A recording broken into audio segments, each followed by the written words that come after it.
నిన్ను అవాయిడ్ చేసిన వాళ్ళని, ఇగ్నోర్ చేసిన వాళ్ళని నీ వెంట పడేలా చేసుకుంటే మస్తు మజా వస్తుంది కదా!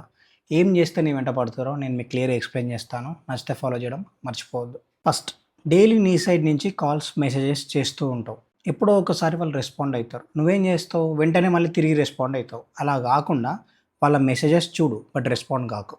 సెకండ్ పాయింట్, చాలా లైట్ తీసుకుంటారు వాళ్ళు. ఇగో చాలా ఎక్కువ ఉంటుంది వాళ్ళకి. ఈ ప్రాసెస్‌లో నువ్వు నీ ప్రోగ్రెస్‌ని స్టోరీలో పెట్టు. లైక్ జిమ్మే గానీ, కొత్త ఫ్రెండ్స్‌ని మీట్ అవ్వడం గానీ, ఏదైనా సరే నీకు నచ్చింది స్టోరీలో పెట్టు.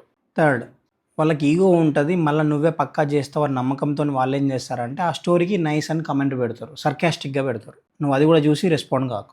ఫోర్త్, ఈ గ్యాప్‌లో నీకు పక్కా ఫోన్ చేస్తారు. ఆ కాల్ నువ్వు కట్ చేసి, బిజీ ఉన్న తర్వాత మాట్లాడతా అని చెప్తావు.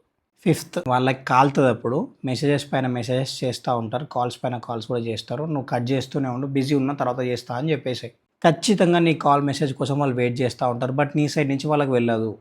కరెక్ట్ ఈ టైంలోనే వాళ్ళు నిన్ను చేజ్ చేస్తావు. మస్తు మజా వస్తుంది అప్పుడు నీకు. కంక్లూజన్ ఏంటి అని అంటే, వాళ్ళకి నీ పైన కొంచెమైనా ఫీలింగ్స్ కానీ, ఇష్టం కానీ ఉంటేనే ఇదంతా జరుగుతుంది. గుర్తుపెట్టుకోండి, ఈ ప్రాసెస్‌లో మీకు ఖచ్చితంగా పేషెన్స్ అనేది ఉండాలి. వాళ్ళు చేయగానే మళ్ళీ వెంటనే చేస్తా అంటే కుదరదు. నేను చెప్పింది మీరు ఫాలో అయితే వాళ్ళు మిమ్మల్ని చేజ్ చేస్తారు. ఎట్ ద సేమ్ టైమ్ వాళ్ళకి నీ పైన ఫీలింగ్స్ ఉన్నాయా లేవో కూడా అర్థమైపోతది. వాళ్ళ లైఫ్‌లో నీ ఇంపార్టెన్స్ కూడా నీకు అర్థమైపోతది.